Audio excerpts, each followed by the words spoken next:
When Benjamin Franklin exited the Constitutional Convention, he was asked by a woman, "Sir, what have you given us?" His immediate response was, "A republic, ma'am, if you can keep it." Yet most Americans today have been persuaded that our nation's governmental system is a democracy and not a republic. The difference between these two is essential in understanding Americanism and the American system. Before we discuss political systems, however, it's helpful to address the confusion that has been spread about the political spectrum. Many have been led to believe that the political spectrum places groups such as communists on the far left, fascists or dictators on the far right, and political moderates or centrists in the middle.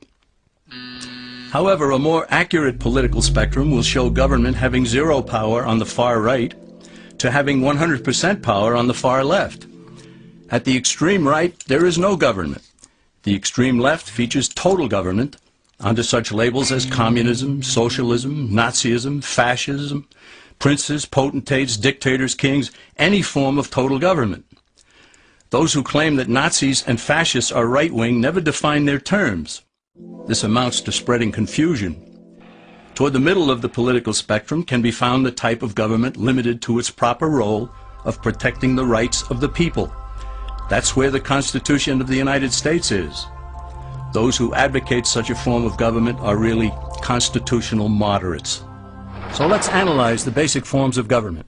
They are monarchy or dictatorship ruled by one, oligarchy ruled by a few, democracy ruled by a majority, republic ruled by law, and anarchy, which is ruled by no one.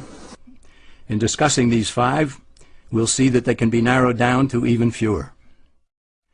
Looking first at monarchy or dictatorship, this form of government doesn't really exist in the practical sense. It's always a group that puts one of its members up front. A king has his council of nobles or earls, and every dictator has his bureaucrats or commissars, the men behind the scenes.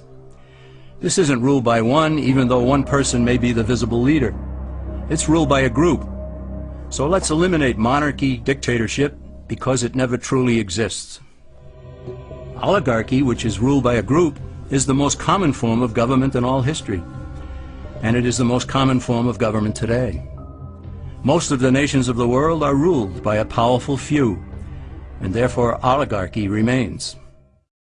At the other end, we find anarchy, which means without government. Some people have looked over history and found that many of its worst crimes were committed by governments. So they decided that having no government might be a good idea. But this is a mistake, because as the ancient Greeks stated, without law there can be no freedom. Our founding fathers agreed and held that some amount of government is a necessary force in any civilized, orderly society. In a state of anarchy, however, everyone has to guard life, liberty, and property, and the lives of family members. Everyone must be armed, and movement is severely restricted because one's property has to be protected at all times. Civilized people have always hired someone to do the guarding, a sheriff, a police force, or some branch of government. Once law enforcement was in place, the people were freer. They could leave their property, work in the fields, and so on. In short, the proper amount of government makes everyone freer.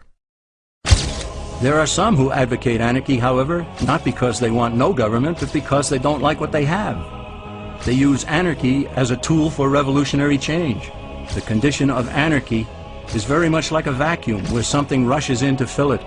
These calculating anarchists work to break down the existing government with rioting, killing, looting, and terrorism. Tragically, the people living in such chaos often go to those best able to put an end to it and beg them to take over and restore order. And who is best able to put an end to the chaos? The very people who started it. The anarchists who created the problem then create a government run by them, an oligarchy, where they have total power. This is exactly what happened in Russia that led to Lenin taking total power, and in Germany where Hitler's brown shirts created the chaos that brought him to power. But anarchy isn't a stable form of government. It's a quick transition from something that exists to something desired by the power-hungry.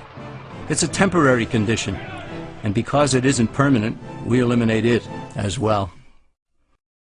The word democracy comes from two Greek words, demos, meaning people, and kratein, meaning to rule. Democracy, therefore, means the rule of the people, majority rule. This, of course, sounds good, but suppose the majority decides to take away one's home, or business, or children. Obviously, there has to be a limit.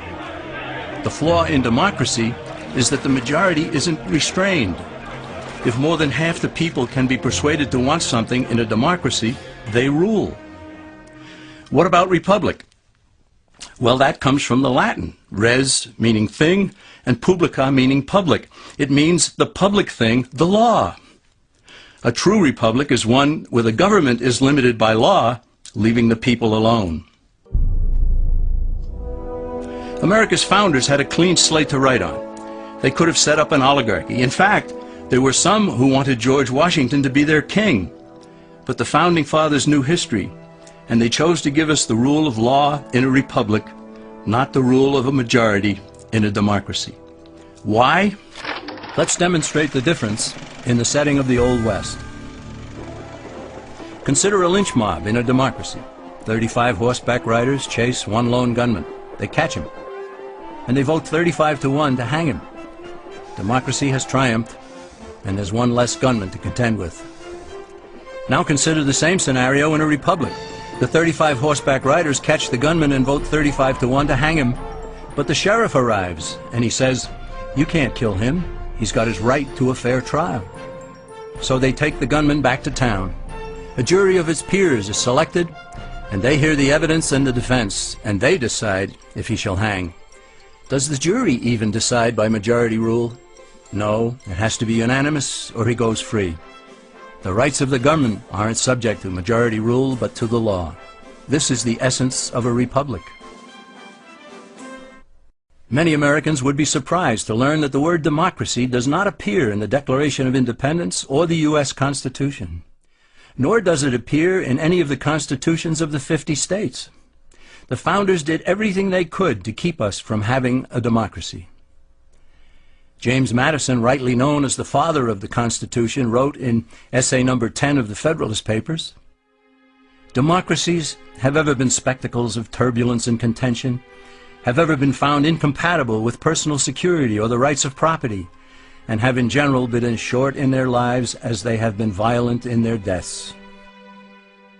Alexander Hamilton agreed, and he stated, "We are a republican government. Real liberty is never found in despotism or in the extremes of democracy." Samuel Adams, a signer of the Declaration of Independence, stated, "Democracy never lasts long. It soon wastes, exhausts, and murders itself." The founders had good reason to look upon democracy with contempt, because they knew that the democracies in the early Greek city-states produced some of the wildest excesses of government imaginable.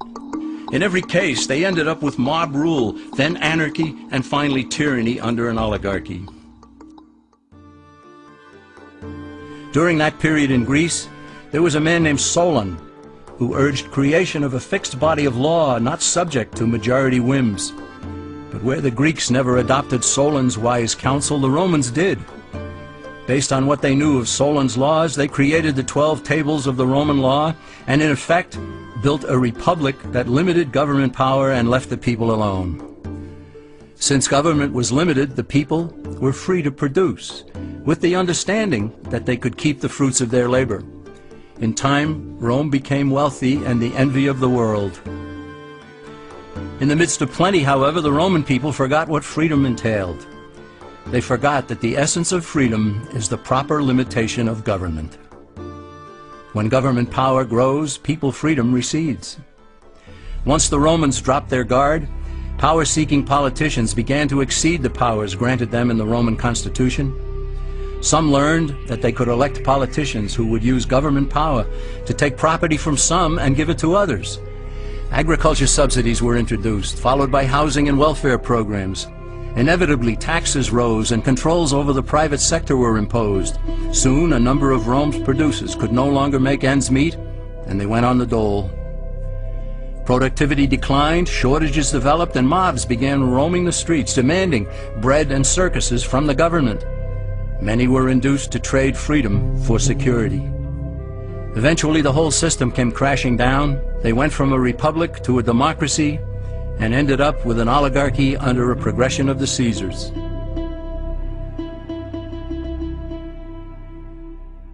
Thus, democracy itself is not a stable form of government.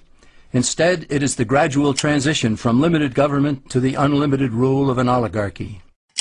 Knowing this, we as Americans are ultimately left with only two choices.